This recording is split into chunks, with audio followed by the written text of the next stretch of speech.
speaking. So I've Got kind it. of been doing every other week, and we'll see. I figure I can be here. I mean, I've got 2 screens, so I just keep working, and then if somebody comes on, it's great. Well, that's a good Um, idea. I honestly, I wanted to come on and just say thank you. that's very Because nice. I've got to jump off in a few to meet a contractor over at our building today.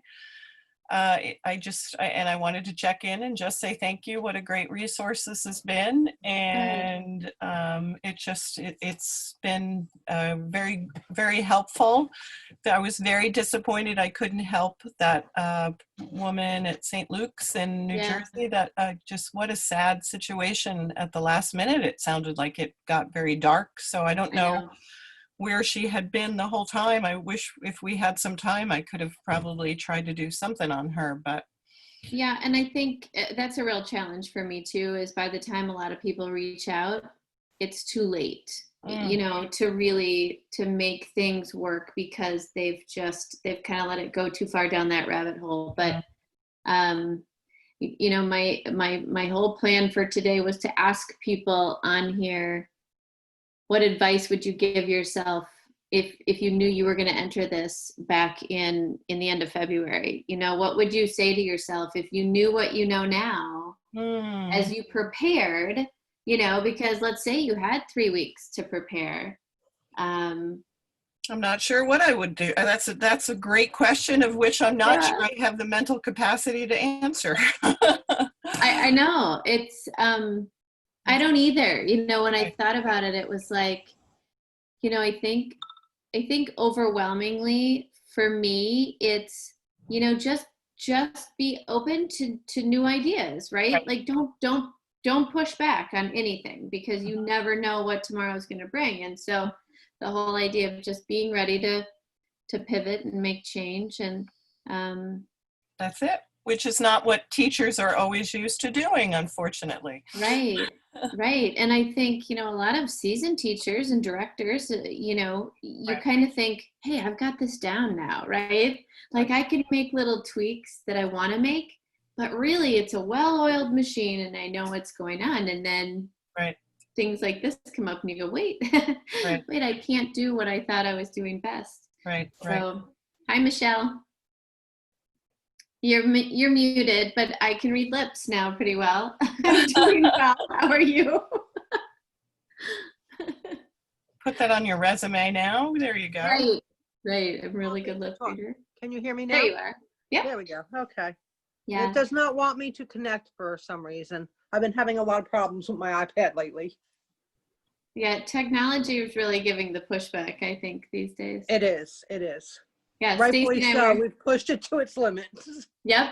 Yep. Exactly. I was reading an article the other day about our reliance on Zoom Mm, and the problems we might encounter because we are so reliant on Zoom. And there really Right. aren't. My daughter uses Google. My daughter uses Google Classroom, and I've used Google Meet a couple times. But really, I mean, if somebody says let's meet, it's Zoom. Right. There's not a whole lot of other platforms to go to. So Stacy and I were both on here. It's just a small group today. I said that's okay. I'm here. Mhm. If people want to connect, but I told her what I'd kind of prepared today was to just ask people what words of advice you would give yourself, knowing now what you do back at the end of February or early March. How would you tell yourself to get through the next 5 months? That's a good question. that's exactly what I said. I'm not sure I have a good answer, but I don't think there was any way to prepare for this. I Yeah. mean, like you were saying, we're so used to the routine of what we do and we know how to do it and we do it well. And then all of a sudden there is none of that anymore. It's Right. gone. Right. Yep. And it's every day is kind of a new day and a new challenge. And but I think it's a good question to ask your staff and ask your parents, just that reflection piece, like what has gotten you through. And for a lot of people, it's, the willingness to change. Mhm. and the willingness to adapt. And I was reading a really good article, I think yesterday, just the difference between adapting, which is sustaining, and then that innovation, which is, really taking the next step and saying, we're going to create something really new that's going to be sustainable, we hope, for a long time. And, some of our schools are managing that, and then there are just so many pieces to the puzzle, right? So even if you think you've created something really good in your bubble, you're colliding with other bubbles, which can make things challenging more than not. Those are Michelle, were you on last week? Yes. Good. How are things with? Well, I'm unemployed. Okay. Okay. I talked to the school board. We were at the point of November. We were running out of money. The schools all around the area closed. And no matter what we seemed to try to do, the parents were pulling out because they're home with their other children now for the virtual learning. So, we tried the virtual.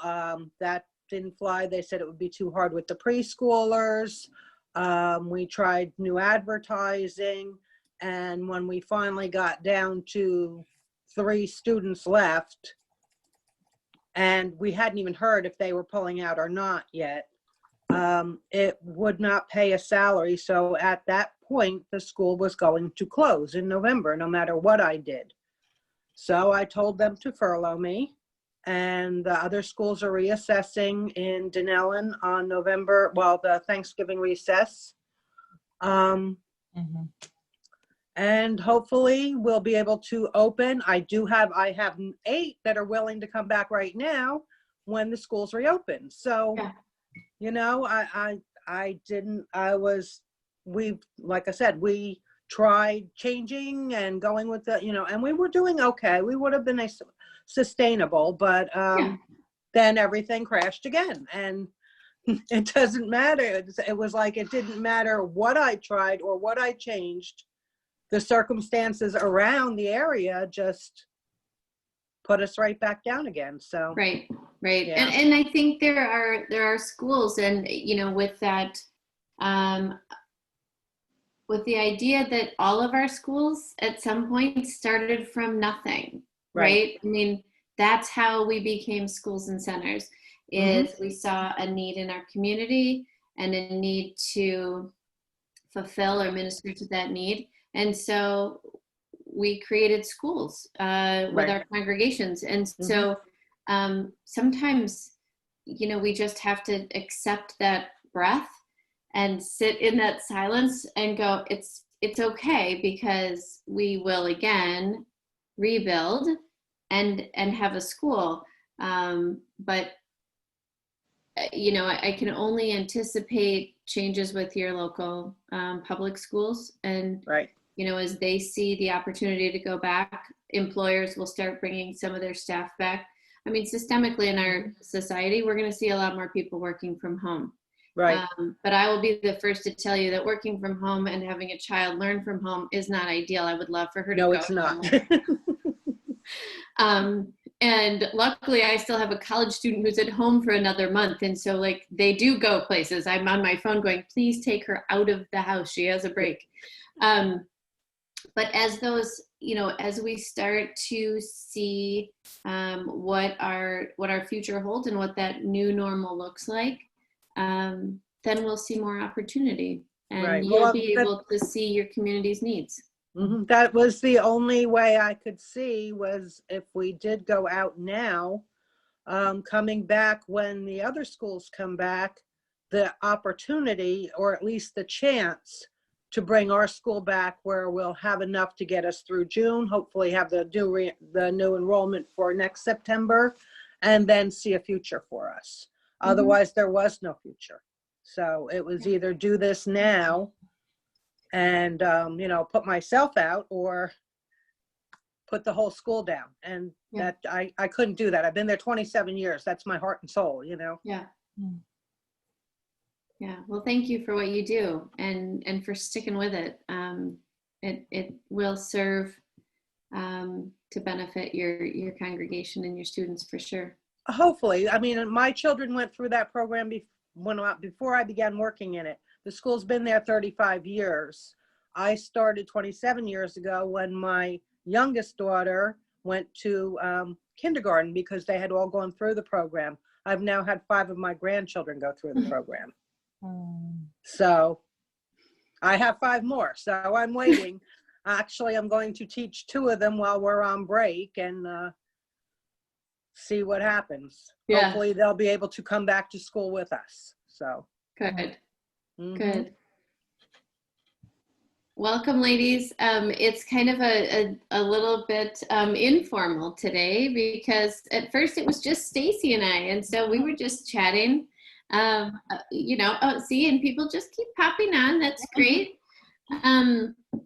So what I had kind of prepared and for today was just this question of what advice would you give yourself with what you know now back in the end of February, beginning of March? What would you tell yourself?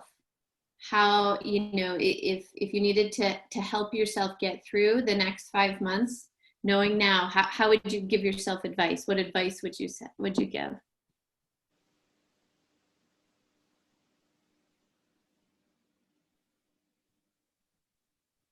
I won't share the other 2 people's answers yet.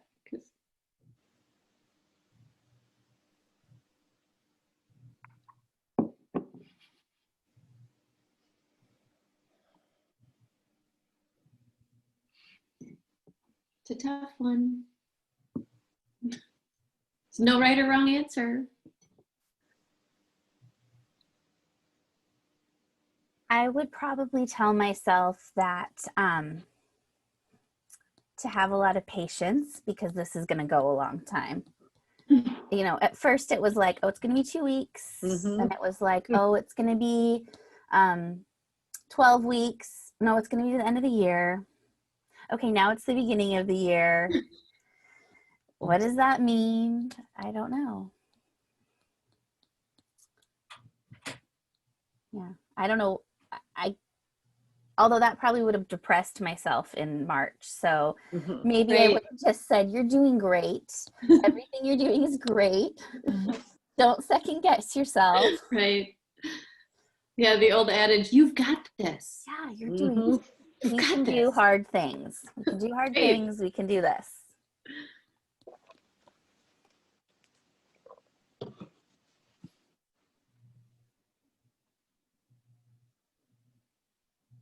Laura or Vicki, any advice you would have given yourself knowing now what you do 5 months ago? Hi. I didn't hear all of the intro to the question since I came in late. So I'm not really sure what you're referencing, if you're referencing personally or if you're referencing school. Oh, either way, really. You know, just you know, probably professionally, but I think for all of us, those two lives really intertwined. Mhm. Let's see. I think, oh, there you go. Yeah, I can hear you. Okay. I am joining at the suggestion of our All God's Children preschool teacher, trying to reopen our preschool. Well, obviously we are opening our preschool at church. And yeah, 5 months ago, I thought this was going to be over in 2 months. I thought, oh, this will be done. It's just a virus. But no, this is not going away. And you're right, it would have been depressing had I realized that right away in March. That would have been very depressing. It's a little depressing knowing it now, that it's not going to go away, and thinking about children being in school in a very different way is a little challenging for me, having taught for 28 years. It's very difficult to revamp and think about not being able to play little games and sing songs and things, and how that's all going to look different. So What would I tell myself? Just hang in there. I think that was very good advice. I think for us, it would have been just the value of all that contact, staying in weekly contact with staff and families, and just that the importance of that throughout this pandemic. Yeah, it's been really tough, and I know one thing that we talked about earlier was just not pushing back on change, and change is really hard, and we get in these routines and we think we've got our job down pat. We kind of know what's going on and we know how to make things flow. And then the pandemic comes and everything has to change, and we're pivoting every single day, and we're trying to make accommodation and trying to make new plans. And it's really not a whole lot different than just, creating a new program from the ground up, except that every day somebody throws another little wrench into things, and you go, yesterday that was going to work and today it's not going to work. So just that whole idea of resiliency and the whole idea of accepting change and taking the knowledge of each day and making tomorrow the next day, and continuing to just move forward, one foot in front of the other, every single day. So does anybody, have a challenge that they're kind of facing right now? They're trying to figure out how to get through it, or something that they've successfully hurdled and are celebrating it today before tomorrow changes? Because I'll celebrate with you wholeheartedly, I'll jump in. We're almost there. We were actually able to get a new bathroom installed, and it finished on time, and additional sinks and construction, and so there is a light at the end of our tunnel here in New Jersey. Michelle, I'm the one we spoke with. Hi, how are you? Hi, nice to see your face. I'm glad you're doing okay. I'm just gonna keep on going, That's it. And what a great luxury to have those grandchildren to take advantage of, right? Oh, yes, I have them all the way from a year and a half all the way to one going into her senior year. Oh gosh, those are exciting times as well. Yes, they are. Yeah. Enjoy it. Enjoy it. So at this point, everything seems to, all of the pieces of the puzzle are fitting together on our end. I used the analogy the other day on one of these calls with colleagues, talking about that lovely game of perfection, with the timer get about ready to go off and all those pieces. And, it's happening whether we've got them in or not. So for us, we're opening part of the program next Tuesday for about 50 kids, and then the other half comes the week after in our morning only program. And we're almost there. I did lose one staff member on Friday unexpectedly, which was quite fun. The Friday before we're supposed to start, but I was able to bring in a college student whose positions have changed, and I am caught the line of that I want to get in, not that I believe in tattoos, and I apologize if you have any, but I think cautiously optimistic are the words that will forever be ingrained as part of this experience, right?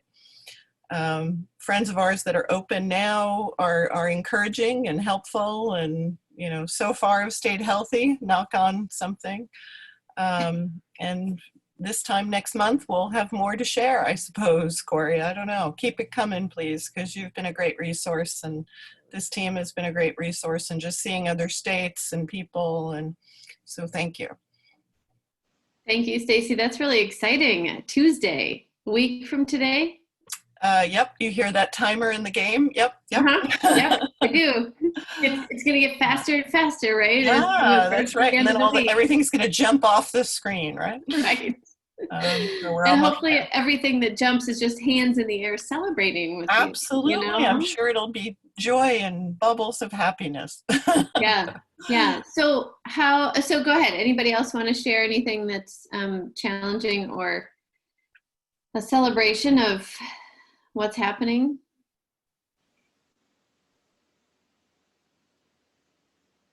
Well, we're opening. We're opening. Today is the meet and greet. Teachers are doing meet and greet. by appointment, and the 14th, I think, is, oh no, that's not today. The 11th is the meet and greet, and then the 14th is opening. So got our supplies, things that were on back order came in. So we're celebrating that we have some of our cleaning supplies. Wow, that's exciting. That's worth celebrating right there, Vicki. Yeah. That, the sprayer came in, yay. So we have that, and no Vicki, staff has quit. Where are you at, Vicki? Where are you at? Delafield, Wisconsin. You might know Lori Wilson. She's our director. I think she's been attending some of these meetings with you guys. And so she said, maybe you should join this and find out. I said, okay. But yeah, she's been doing a great job getting things set up and trying to figure out a new schedule to try to time things and how to do the pickup and drop off with, different doors for different classes. And Yeah.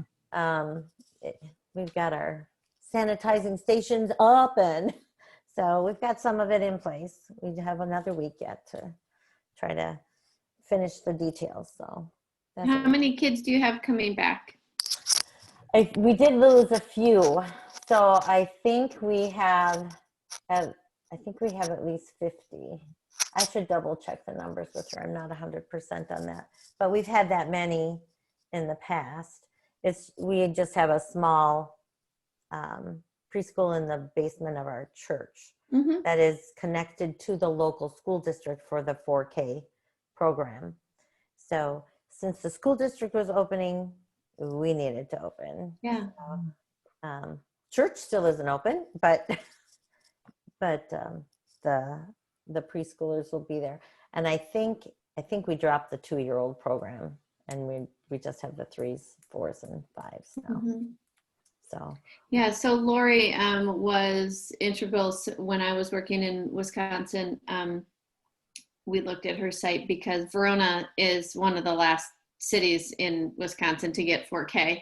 I think it was around 2010 that they did it. And so my school was a site, but Laura was also one of the first people that I know who did a virtual tour of her school. And that video has been used many times in boot camp. I know early on when we were doing the Schools Connect calls, we reviewed it again because she did it when there wasn't necessarily the need for people to, watch a tour virtually, but her, I don't remember, Vicki, so correct me if I get something wrong, but I think she just had maybe a parent who had this skill and said, hey, let's create this video that lets people really dive deep into what your program's all about. So there's short little interviews with teachers and with parents, and a nice, video documentary about the classrooms and the grounds. Corey, where is that available? So it's All God's Children, and it's in Delafield. The video's right on their website. I think we may have connected it. I bet I closed that. I'd love to check it out. We were waiting for the construction. We were going to do something similar for January. We actually did a welcome video I meant to send you too for the arrival process. Yeah. Okay. Which came out real cute. So I'll have to remember to do that. Send it over because we can always put it on that resource page. That's what I was looking at. I don't remember. Let's see. I think it was Larry Becker that was on one of our Schools Connect calls, and I think we may have linked All God's Children video there. I'm looking through really quick, see if I can find. Let's see. So it was from April 29th. And it was Grace River Forest that created a virtual tour. And then, but it doesn't look like I have All God's Children on there. I should add it because it's a great resource. And if you're getting ready to produce something anyway, it's just nice to see what other centers have done and schools have done. to know how in depth you want to go, or how you know Yep. how you want to take on that project. Welcome, Erica. I'm going to make myself a note here. Great. So look for it on the resource page then. Yeah, I'll link it under this one for now, but Oh, go great. on down to that April 29th recording, Okay. because you can see Grace River Forest Got it. in Chicago. They Yep. did one that's really in depth. They've got a pretty large school, so lots of different pieces to that. But the Zoom recording where Larry talks about some pieces that you really want in your video would be Great. helpful for you too. Thank you. Yeah. Mhm.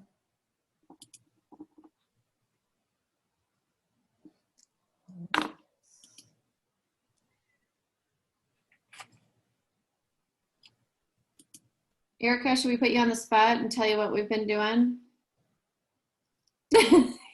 Yeah, that sounds Okay. fine. I'm just catching up on the summer of everything. And so I thought, oh, maybe I'll listen to people that know what they're doing.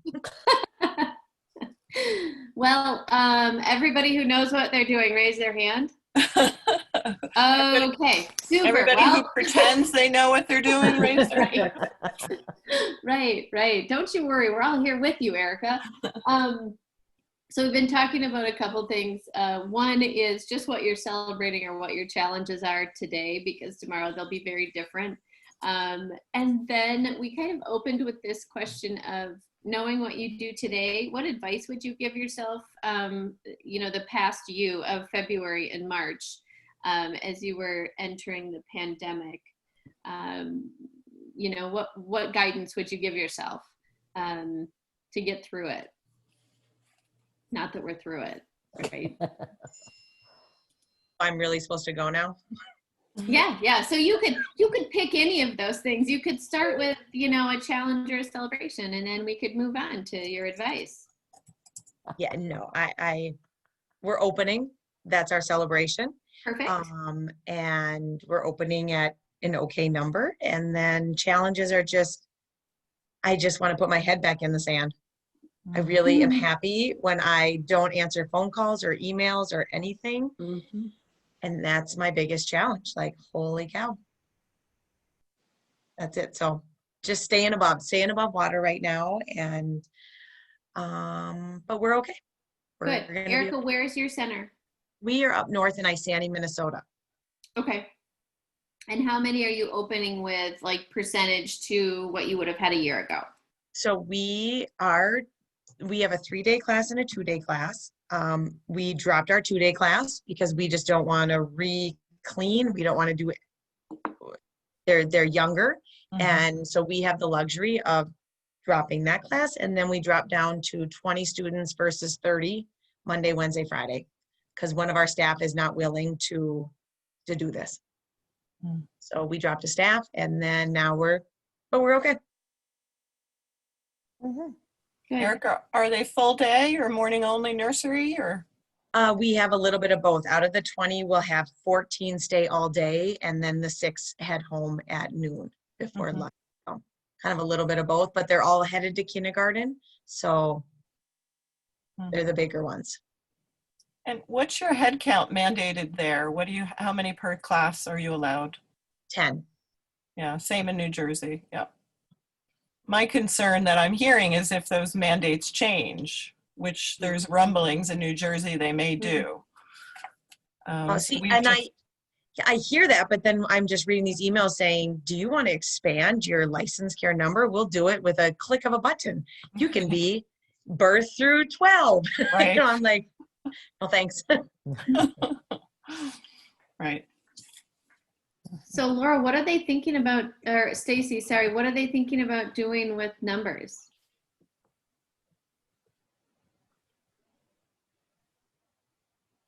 How are they thinking about changing? Sorry, you cut out for a minute there, Corey. Sorry. What are they thinking about doing with the numbers? Sorry, for me, in New Jersey, they're talking, there's discussions about raising them. Okay. Because now we're doing so good, yay. But as I'm not sure we will, if that's the decision, at least at the start of school anyway. I have a friend who is She works for the corporate center at Merck here which is based in New Jersey.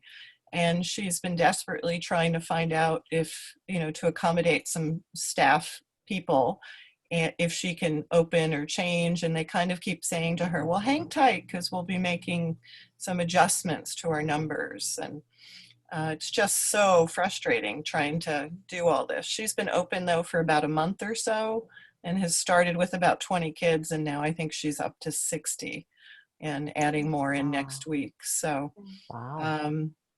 she's trying to stay a step ahead of the information, right? So Yeah. we'll see. Let's hope they don't, because they seem to be rushing it. Yesterday they announced movie theaters and indoor dining, and we're all like, no, don't do it. Give us a little time. So get schools in and get settled. And I think we've seen that in other areas, other business sectors, where they've opened and then they have to pull everything back. And I don't think that's fair to our kids and our families. Right.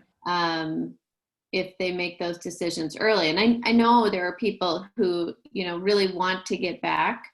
And then there's people who are hesitant. So we're never gonna, right? We're never gonna make everyone happy. But we can try to make everyone safe.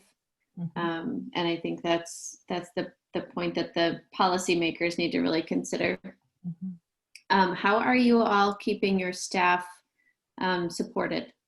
I know, Erica, you said you had somebody who wasn't going to come back. I know that's been something that a lot of directors have had difficulty with, is either they have a lot of people who don't feel comfortable coming back, or they don't necessarily have positions for all the people who do want to come back because of lower enrollment. So how are each of you dealing with staffing in that way? So my staffing, I just realized, my name's Katie, by the way. I just realized they changed our Zoom accounts around and they put a name on there because we've had a whole Zoom staff thing. Like, we need group accounts and people need to share accounts, and I fought for a preschool only one. So I was like, you guys can't mess with my classes because we're not opening at the beginning of the year. But for my staff, including me, there's 8 of us, and we're not opening. I'm in Washington, in Tacoma, and 2 of my teachers were, so I gave my families a few options. One was just to kind of hold their spot until we do open, and then one was to do a distance kind of preschool with weekly packages of materials and ideas, and one circle time virtually if they want to do that. So one of my teachers has 4 kids of her own, and she was like, I don't have the mental ability to do that and get my kids all running for school. So I don't want to come back until we're in person. And she doesn't feel comfortable leading on the computer, because she's definitely one of those teachers that's amazing with the kids, but gets really nervous when the parents are around. And so she just imagines all the adult family members of the kids off screen watching her, and then clams up. So she was like, if I don't have to do that, I'm very happy not to. And then another one of my teachers had a baby in April, and she also said, I would rather not do any kind of childcare until I come back to work. So, and she has a kindergartner, and I'm kind of thinking she's not going to come back at all. But if it makes her feel better to say, I'm going to come back in person, and I know that we can make it work if she doesn't, I'm just going to let her have that flexibility, because life is hard for her right now. So 6 of us are going to float through the fall and figure out how to do it. Our celebration right now is pretty tiny, in that we have discovered and have been having a lot of fun making a Bitmoji classrooms for our preschool. I don't know if you guys have seen those. Yeah, we loved them. We had a great time with those. We are having a lot of fun with it. We've even pulled in our pastors because we're doing a chapel classroom. And so it's kind of like a little break for everyone. We text each other our funny Bitmojis that we find to put in the classroom. And It's pulled in like our IT people at church because they're helping with unsearchable YouTube channels, and it's become this stress relieving project, even though it does add more work. But it's like a fun kind of work instead of stressing out about the money or the numbers or anything like that. It's been a nice distraction for sure. Katie, we sent hard copies of the flat emojis to the houses for the kids. That was really fun too, kind of like a flat Stanley thing. Yeah, like a flat Stanley. That's a great idea. So we had, and sending pictures back and forth, and spending time with your teacher. That was really fun. Yeah, just we're trying to think of all kinds of ways to stay connected. Right. And even if it just entertains our kids for 10 minutes, it's 10 minutes that they're happy and their parents, so if they're happy, their parents are happy. We're just doing whatever we can right now. So we'll see. Our numbers are on a downward trend, but none of our schools are opening. We're actually the only county in the state. The director of our health department is not allowing any schools to open, including private. Wow. Are your numbers still that high? I thought. Right now, our county is at, I think yesterday it was at 72 cases per 100,000 over the last 14 days. So they've been going down, but they have to be in that moderate range for 2 weeks before they'll look at opening. So I think everyone's just kind of waiting to see what happens with Labor Day. There's been a big push, like, be a labor of love and stay home. Don't go anywhere. Because we were really low, and then it spiked after the 4th of July. So and it's just coming back down. But our mask mandate went into place at the very end of June, and since then, it looks like I don't know. I wait every day for the health department email to see what the numbers are. I never thought I would be waiting for a health department email the way that I do, just to see what the numbers are. It's crazy. Wow. So Stacy and Katie, you've both done the Bitmoji classrooms. Has anybody else done the Bitmoji classrooms? No. I encourage you guys to please put them out on the member Google group, because they're just so much fun if you don't mind sharing them. And just, they're so interactive. My daughter got one from her PE teacher, and I mean, I could play around in it forever because there's just so much that you can do in there, and it's the animations are great, and it's really fun. I feel like it's one of those search and find books, but in a digital format. That it's like, oh my gosh, and there's something over there, and there's something over there. Oh, that moves too. Oh, look, there's that. Yeah. We have one for each of our classrooms. We have a reading room, a music room, and then chapel. So Wow. Fun. We haven't gotten that intensive, but you're inspiring us for when we close back down. It's all of my teachers are like this. We end up we're all pretty good friends. Most of us are actually members at the church, and so we've known each other a long time.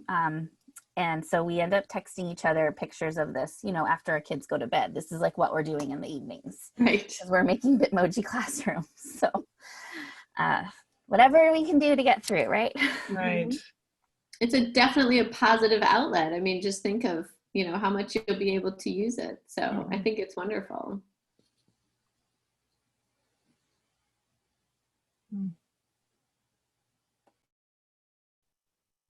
Anybody else have something they want to share, something they want to ask the other people? Can I ask, how are people getting tuition? Like, we're on a monthly tuition. Do they have to pay tuition if school shut down? Are you hounding them? Like, when we shut down in March, it was right after spring break. Our spring break had been whenever. And so we come back, and I always have my late delayers that pay. So we probably had 50 kids, and I probably lost 25 tuitions because they didn't come back. And I didn't feel comfortable saying, hey, you should pay for the 4 days you were here in early March. And then we never really returned what are you gonna do? Like, we're going back in September. Like you guys said, our movie theaters are open, our restaurants are open, our mask mandate went in August. So, and half of our state doesn't believe this is real.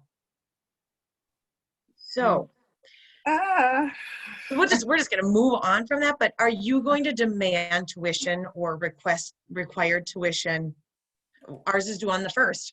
So I can jump in, Corey, if that's okay with, we work with an attorney on contract, and we definitely leaned heavy on their advice and feedback in terms of manuals and policies and everything. What we did when we closed on March 13th is we gave them 1 month's credit for April while we were figuring this out.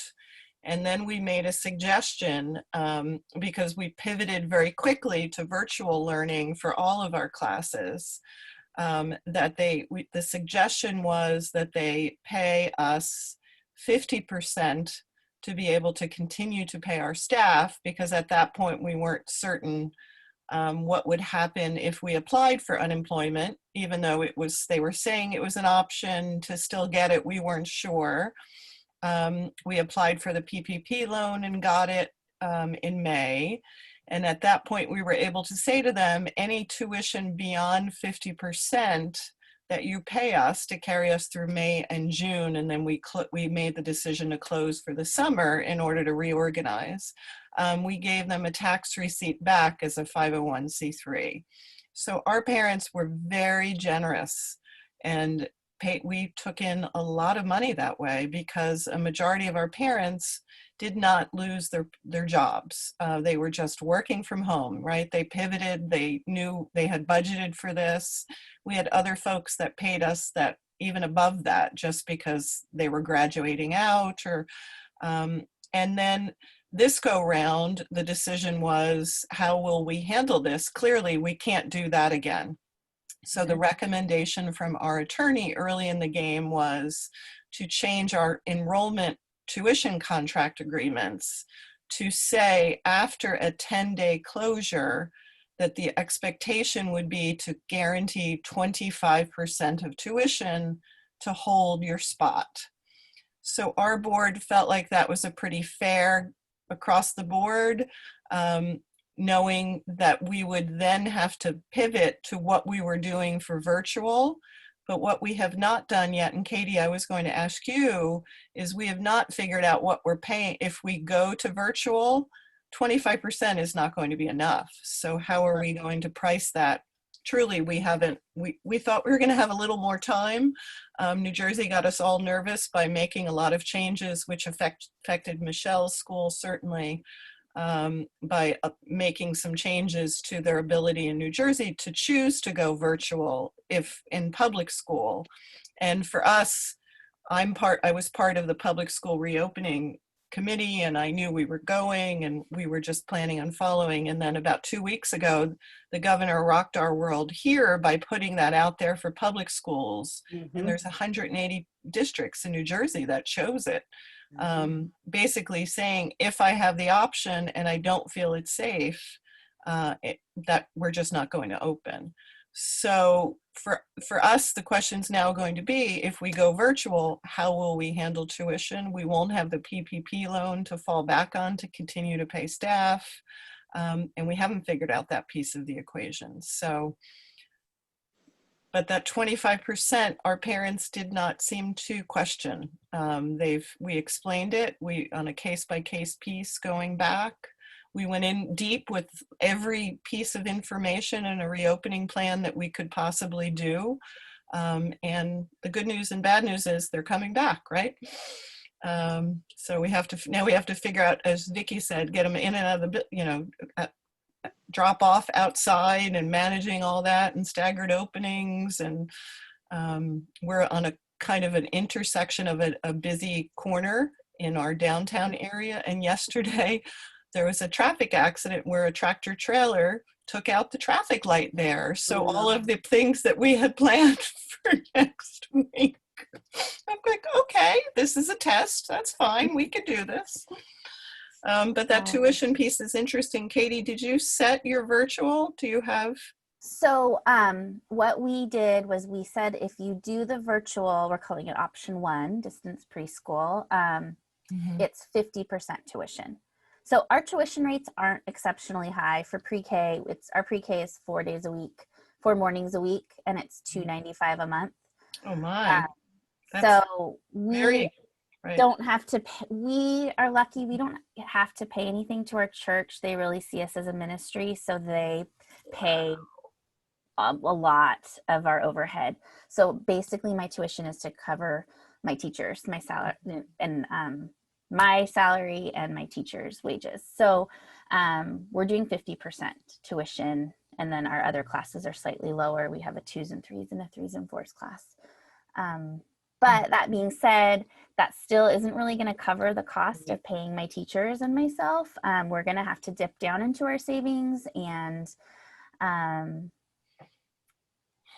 I've been assured by our church council and our lead pastor that they won't let us fail. So our congregation was really generous throughout the spring, and we got the PPP loan, and because of that, our church has more money than they were expecting from the budget year. So but our preschool was part of the reason that our PPP loan was the size that it was, because they included our numbers and our loss of tuition in that. So they're saying that they'll support us, but if we didn't have their support, I don't think we would be able to operate. I know we wouldn't. So I'm going on faith on this as much as I can. I mean, I am kind of known in our staff as being the most in tune with the budget line items and doing my own budget as much as possible.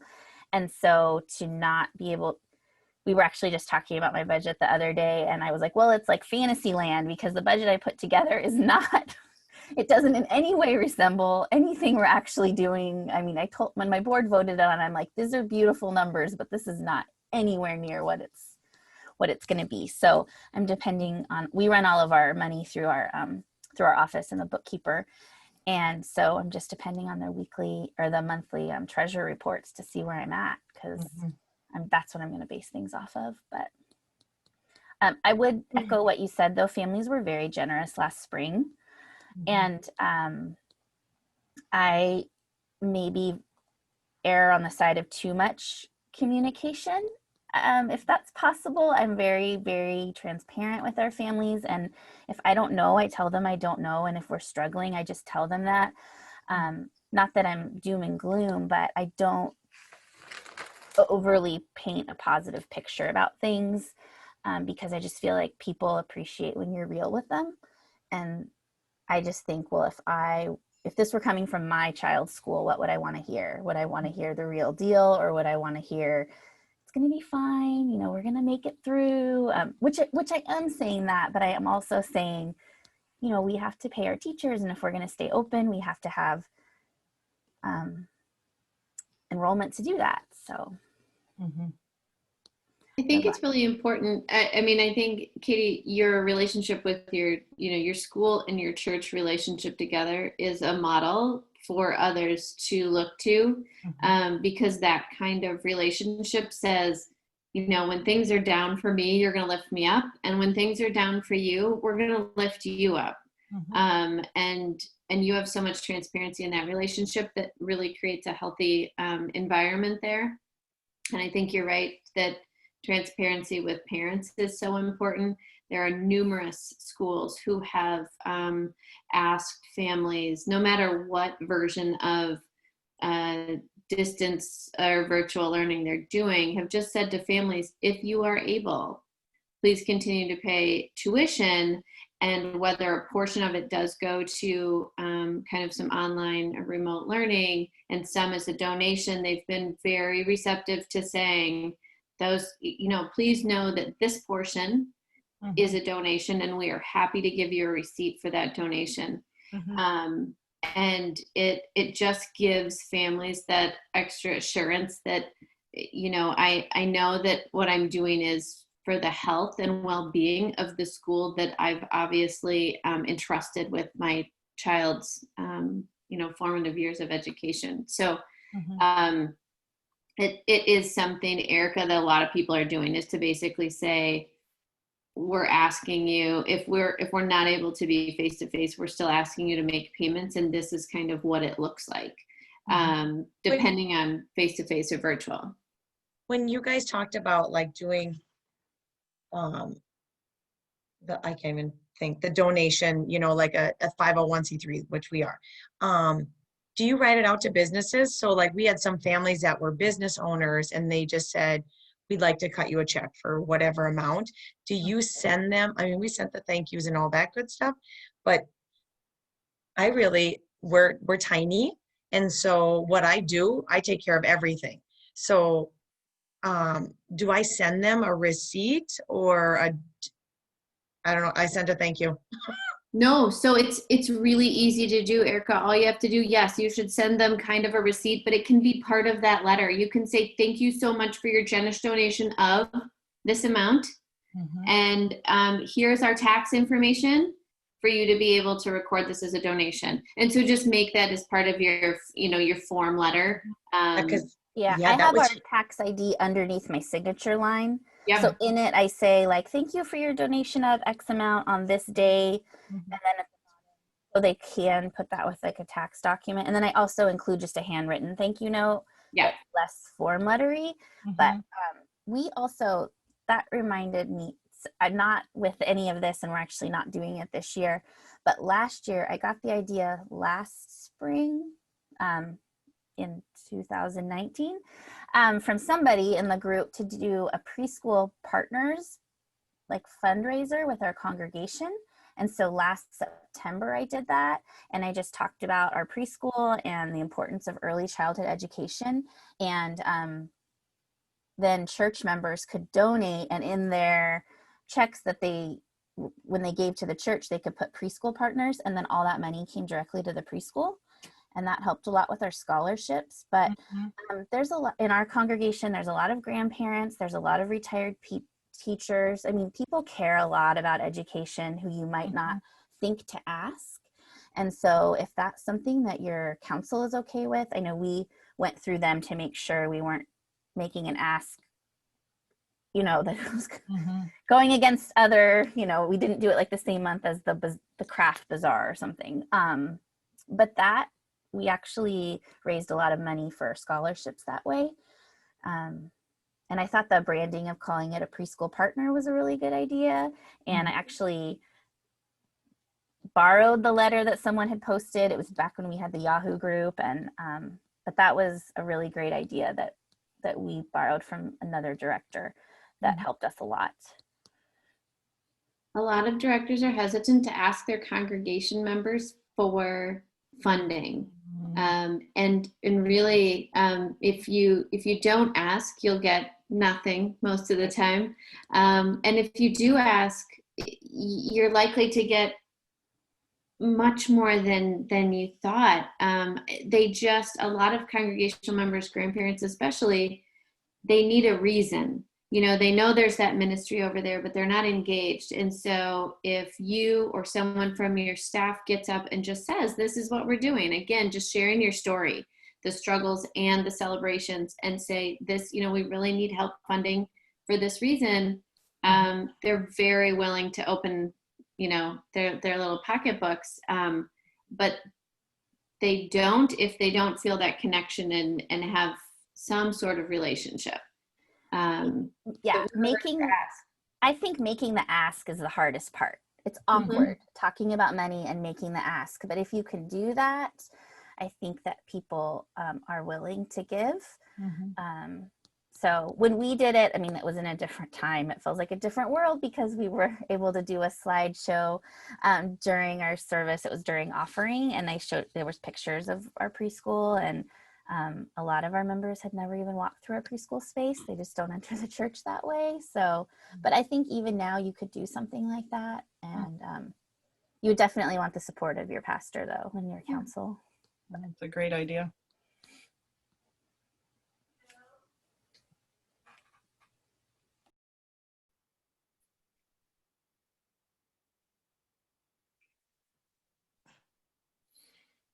All right. Anybody else have anything? I know we're getting close to the end.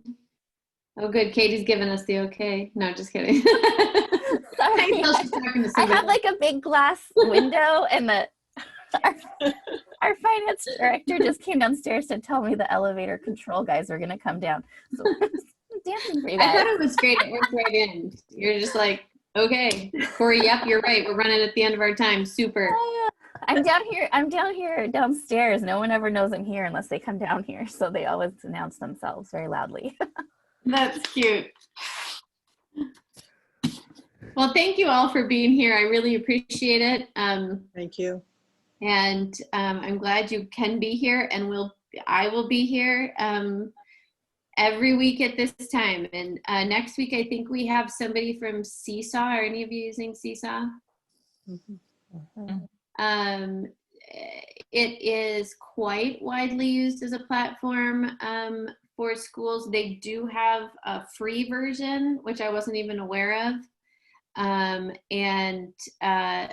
I reached out to them when I learned that a lot of school districts were using it, and a lot of early childhood programs that have like 4K programs were using it as well.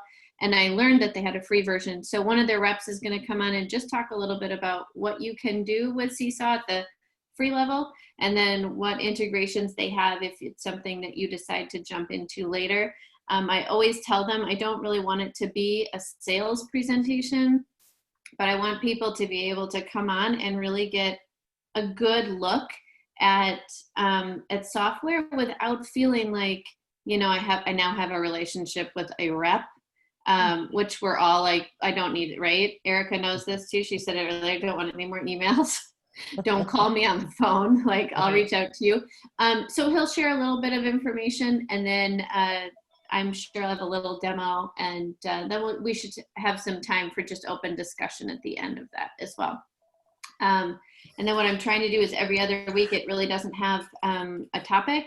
If I get somebody who wants to come on, I will bring them on. But if ever you're looking for information on a certain topic, don't hesitate to send me an email or post it in the Google group, or you can message me through Facebook, whatever is easiest for you. So, Corey, are you planning to continue these through fall? Or, okay, because I feel like it will be really helpful once we all start opening, whichever way we're not opening or whatever we're doing. I just find it really helpful to hear what everyone's doing. It's and good for me. Thank you. Said, right. It's good for all of us. Yes. It's good. Right. It's good to have everybody together, and things do change every week, and I think that's you know, what's helpful, and to just hear, okay, you know, this week people are looking at opening in the next week, so it'll be exciting next week, and the week after to hear like, how did it go? How's that sprayer working?